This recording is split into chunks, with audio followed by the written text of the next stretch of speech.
Great things. First time I've seen an entire performance. Let's do it.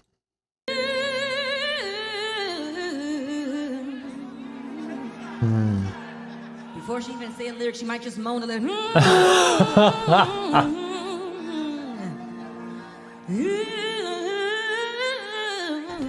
Yes.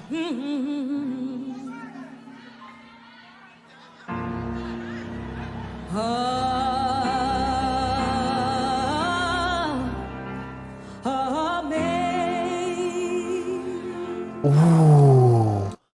Oh, we got a pianist on our hands. Okay, let's talk about all the cool little things she's done already, because she's super playful. Now, I need to preface this. She's not like calculating every little thing, right? That's not how this works. She's trained this. She's played with it. This is ingrained, right? I'm going to tell you what's physically happening and what she's doing to pull it off, and you can definitely practice those things. But don't think she's doing all of that calculated. It's internalized. She's an athlete. She's a vocal athlete. Let's take a look at it. So her vowels immediately are really interesting. Ooh, ooh, right? It's almost the soft palate's a little down. Ooh, right? This kind of.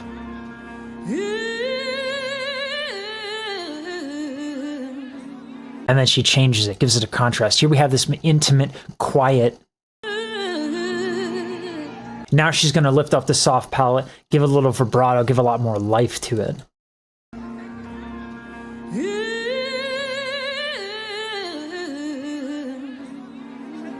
Musicianship is key, and especially in genres like this. And what she's delivering right now is contrast, which is, you know, always a good idea, basically, if you're thinking musical. She starts intimate, then goes bigger. And then I can't wait to get to the piano part. I'm super excited to talk about that. Before she even say a lyric, she might just moan a little. Look at that comfort.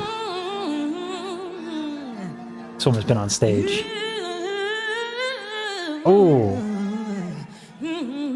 that's hard. That's very difficult. That sound. Ooh, what's happening is that she's bringing her false folds in to kind of create that little bit of tension.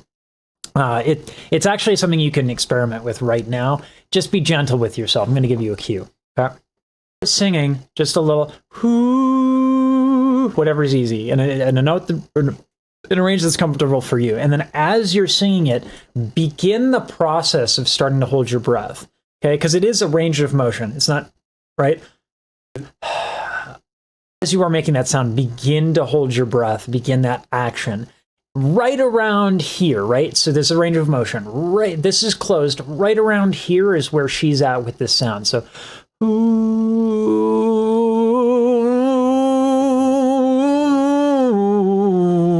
except I'm not as good as her, so it doesn't sound as good. But it's very, very inefficient.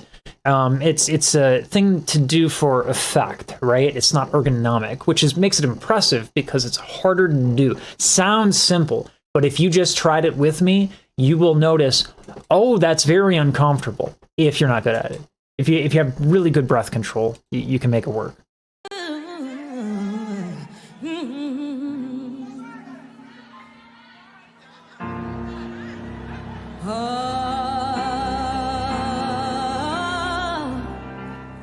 Oh, yes. Okay, to the piano part. Okay. Woo! All right. So when you play piano, one of the most important elements of piano is touch.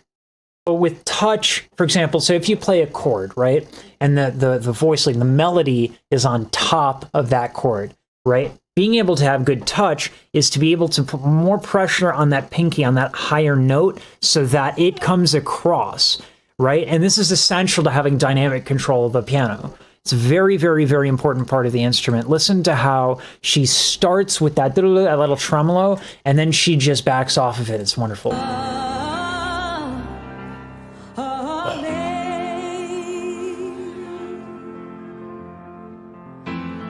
Ooh. Amazing grace.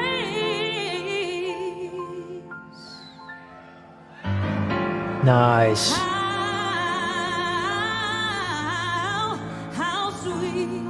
Ooh. Right, more of this contrast stuff. How right? Whatever the range is, I'm not in that range. Oh, sweet, right? Brightness, and then the sweetness. It's literally, it's word painting with her face hole. My dog couldn't wait, so here we are with my dog.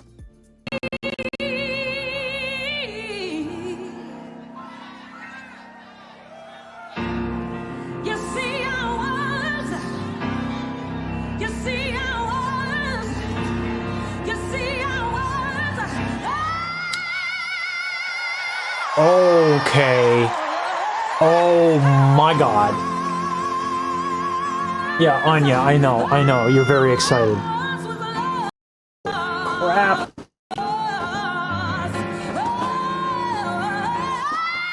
Oh!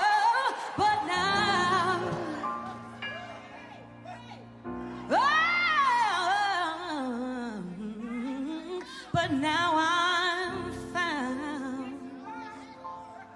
This is awesome. So there's so much going on. That jaw thing is super popular right now. There are a lot of other singers who maybe exaggerate it a little bit more, but it's intentional, because what it ends up doing is it gives the run respective rhythm and meter. Big difference between versus right? Giving each individual note emphasis depending on the meter, right? If you're in 1, 2, 3, 4, or 1, 2, 3, 4, right? You give an emphasis to a certain part of the beat, and that gives the run structure. And so she's doing some stuff with her jaw that gives a little bit of an attack to the note. Right? Oh! Get out of here! One more time. Brilliant run. Yep. Oh boy, never gets old.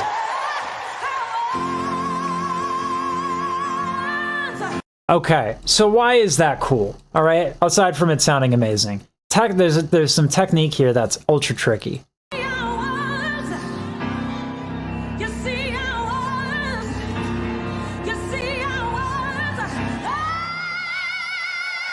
That is silly.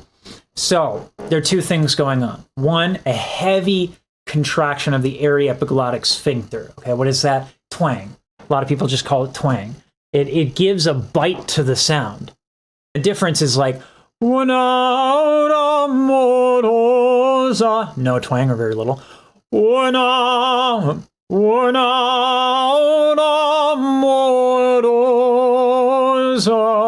Right? There's that ring to it that people call squealo, whatever you're gonna call it. It's a very important part of the recipe for belting. It makes it's very hard to dial it in, particularly as you go up. The AES is not a strong muscle. It doesn't do a lot. It doesn't work well against a lot of air. It just can't handle that. So it makes it particularly challenging, because belting is already kind of on a knife's edge when it comes to breath, right? So if I do, and you're not there, no AES. Here's AES. And you're not there, right? Much different sound, but your posture has to be really active.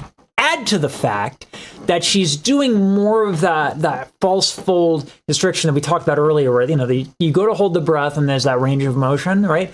Her false folds are a little closer. So now all of a sudden you have two elements of singing a high note that require even better breath support, aka posture, aka like active, right? Your body is active, it's not slouching, right? And high notes need that to begin with anyway. So we have 3 challenging techniques, all of which require better breath control, all of which require support, that posture, right? So it's 3 times the difficulty. But you wouldn't know that, because we're listening to a great singer.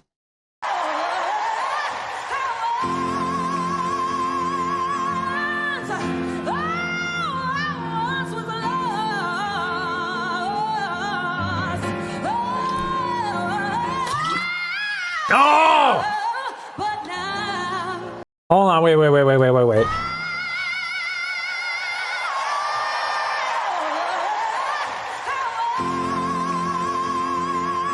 I can't get enough of it.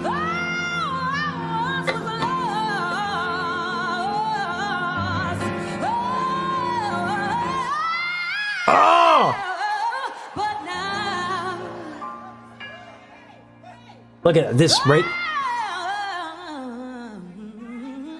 But now I'm found. You see where I'm talking about with contrast, right? She goes insane. She goes nuts into the stratosphere and then brings it back to reality and grounds it and can do it while also expressing that same sentiment in the piano, right? Listen to this highest note here, this delicate high note that is on the piano. But now I'm found. Oh Lord, I once was blind.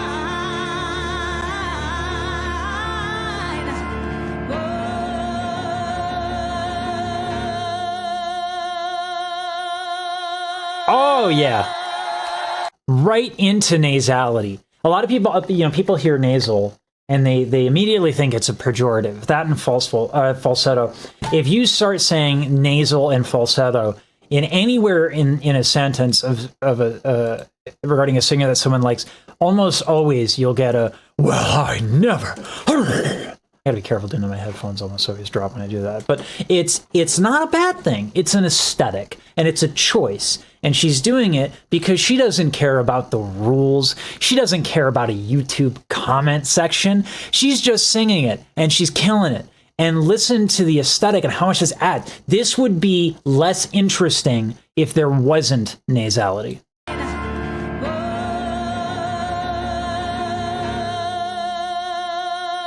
Get a bite.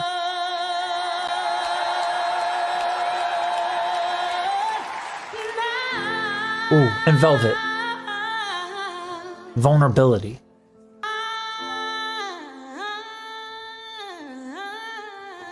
Yes. Yes. Thank God I see.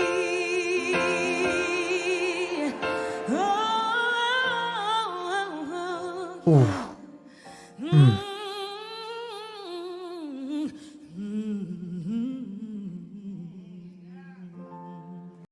Whoever did the mixing on the piano is amazing. Her touch is amazing on that piano.